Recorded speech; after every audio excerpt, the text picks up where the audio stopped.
You may be seated.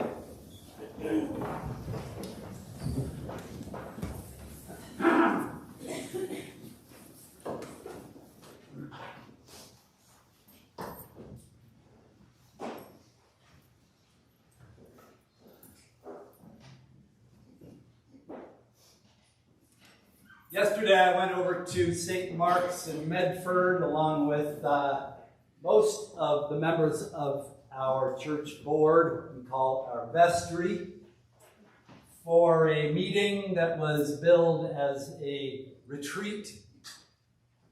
And it was led by someone from the staff of our Episcopal diocese here in Western Oregon. And it drew from various churches in our area. Besides Trinity, Ashland, and St. Mark's, Medford, we had representatives from St. Luke's in Grants Pass and St. Timothy's in Brookings, St. George's in Roseburg. And this meeting was intended to equip our lay leaders for their role as leaders of our congregations. Leaders not only of our temporal affairs, management of our buildings and properties and finances, but also as spiritual leaders.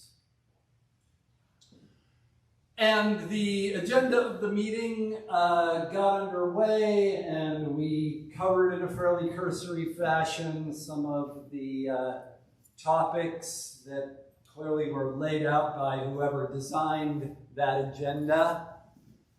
And then kind of wandered off.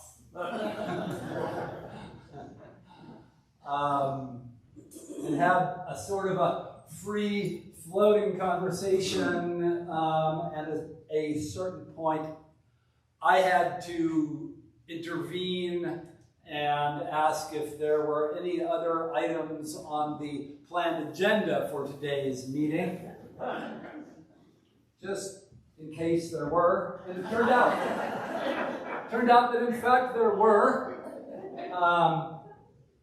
But in the meantime, I would say that we had touched on some things that were on everybody's mind. And the two things that seemed to be most pressing in a general way on the minds of the people gathered for this meeting. Anyway, the things that we talked about were, first of all, kind of what's going on in our country, or what the heck is going on, you might say. And the other was what's going on in our towns.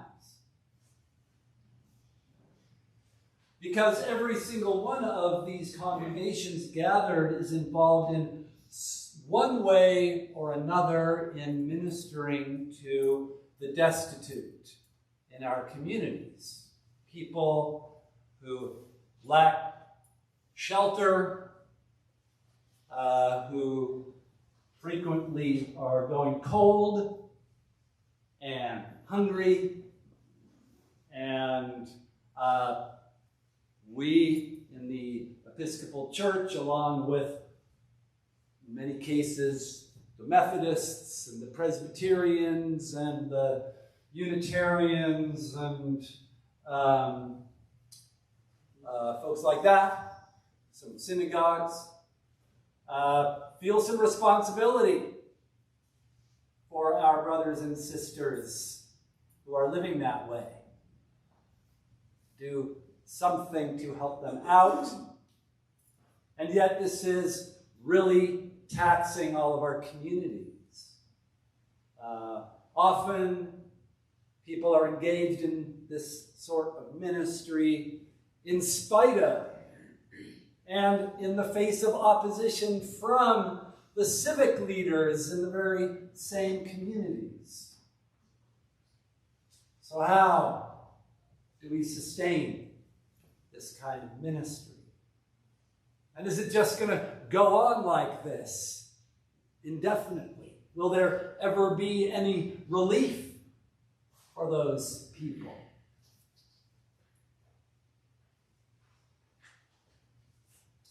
Do not fret yourself because of evildoers, says the first verse of our psalm today. Do not be jealous of those who do wrong. And this strikes me as pretty good advice in a time when there are no shortage of folks pointing fingers at evildoers. Whether they be, radical leftists with their woke ideology trying to ram diversity, equity, inclusion, and other frightful ideas like that down our throats. Or be they vulture capitalists seeking to strip our public assets and sell them off at pennies on the dollar to oligarchs. Take your pick, I guess. But the point being that I think we all sense a great division running right down through the middle of our society. A political division, or a socioeconomic division, great gulf between the folks on one side and the folks on the other, and a propensity to indulge ourselves in looking at those on the other side with hatred. So how are we going to get out of this mess? How are we going to live together? Jesus has an answer to that question.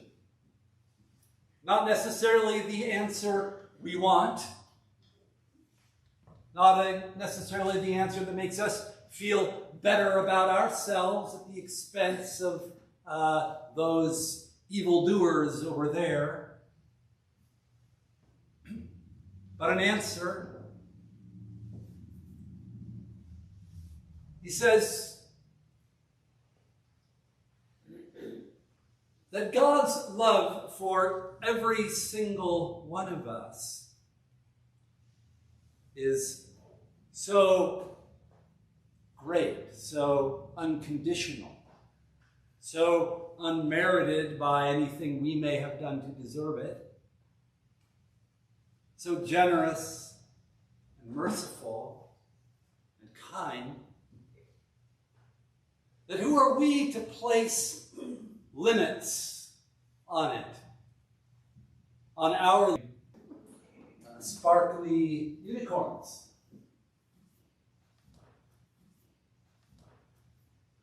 But in fact, Jesus is giving this teaching in a world every bit as fractious and divided as ours.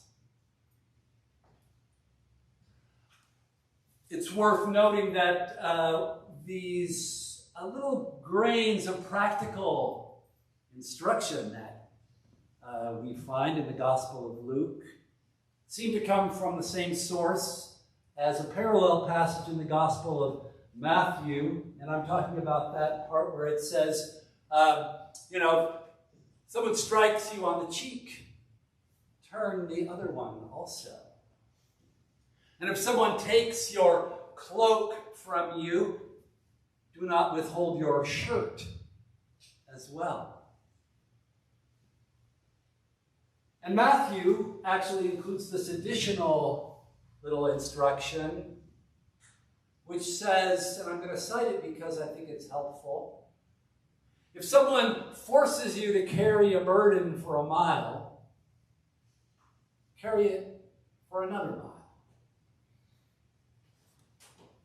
And that's helpful because I think Matthew, in a way that's different from Luke, really wants us to understand that Jesus is speaking under conditions of social oppression. Because the Roman military code specified that any Roman soldier who was marching down the road with about 75 pounds on his back could grab any hapless civilian who he encountered and force him to carry his pack for a mile. And that's the context in which Jesus is giving this teaching, the context of first century Galilee, where people are living under constant oppression. And there's a quite influential and I think very helpful exegesis of this passage by a biblical scholar and theologian named Walter Wink, no longer with us, but he pointed out that in Jesus' time, in the ancient world, when a person of superior social rank struck an inferior on the face, which he was entitled to do anytime he pleased, he would use the back of his hand. Because to strike with the front of your hand was something that you would do to a social equal. So when Jesus says somebody strikes you on the face with the back of their hand, turn the other cheek. Let them know that, yeah, you can strike me again, but only as your equal. And when Jesus says, if they drag you into court because you owe a debt, and they're going to take absolutely everything you own from you, including your cloak, take off your shirt and give them that also. Because to see another person naked in that society brought shame not only on the naked person, but on the person who saw you naked.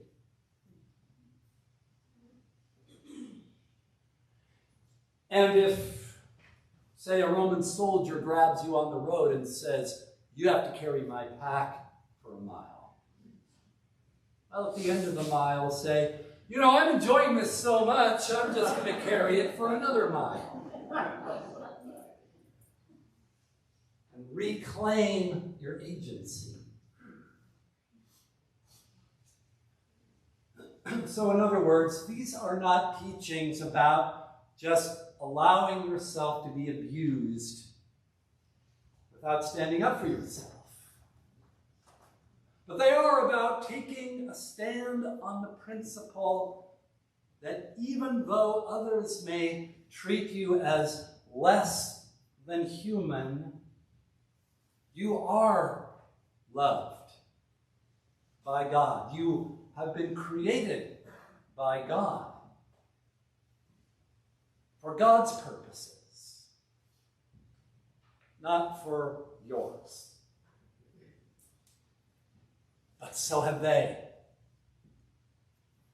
And there is a way to stand up to other people who are treating you badly that says, you're hurting yourself in doing this, in disfiguring the image of God in me, you are disfiguring it in yourself. That's where Jesus insists that we find our power, the power of the truth of God's love for everyone. Love that we do not withhold even from our enemies.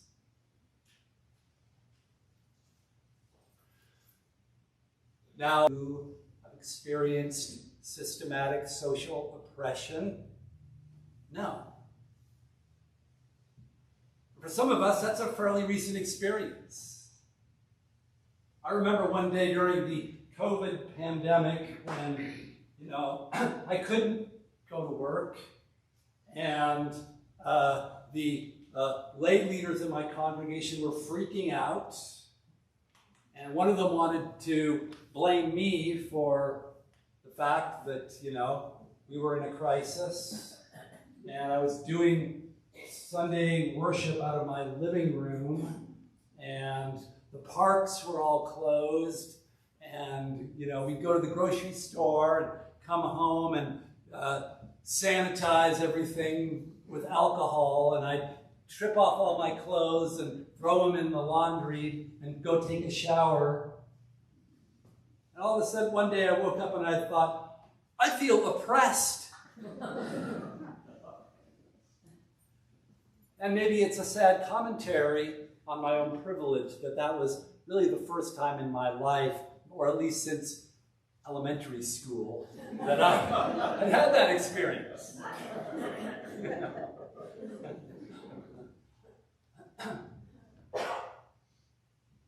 But yeah, it's not easy to love your enemies. It's not easy to stand up to them in a way that communicates your love for them from the vantage point of an equal. And how it is exactly we heal the divisions in our society, be they political or socioeconomic, is a big challenge. As institutions that we may have thought were up to that task are crumbling around us. And yet Paul, in the 15th chapter of the first letter to the Corinthians, reminds us that we are made in the image of Adam. We are creatures of the earth, people of dust, and to dust we will return. And this goes equally as well for the person who's riding high and receiving the adulation of millions and feels like, they're going to get away with murder and, grand larceny and whatever it might be. As to the person living in a tent behind the police station. We are all children of dust. Our lives are marked by death. And in fact, Paul says in the portion of the chapter that we aren't reading in our lectionary at this point in time, says, I die every day. Death is with us every day. But that is not the last word about us. It's not the last word about those who are oppressed, and it's not the last word about the oppressors. Because there is another image of a human being in which we were created. There is another image of how it is to be human, that is free of death, by being willing to die.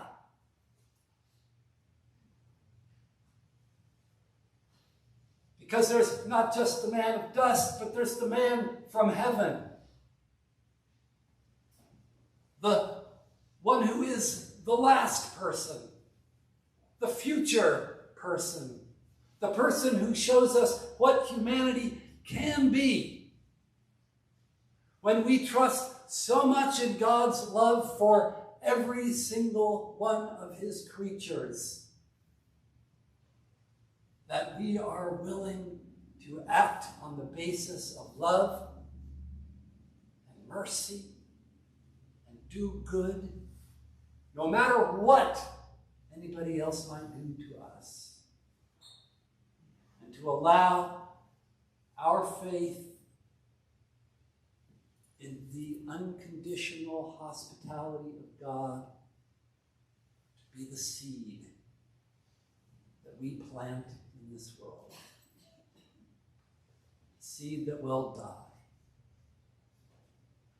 and yet will be clothed in glory. Will be given a new body. Will be given a new life from the source of all life. That will rise with Christ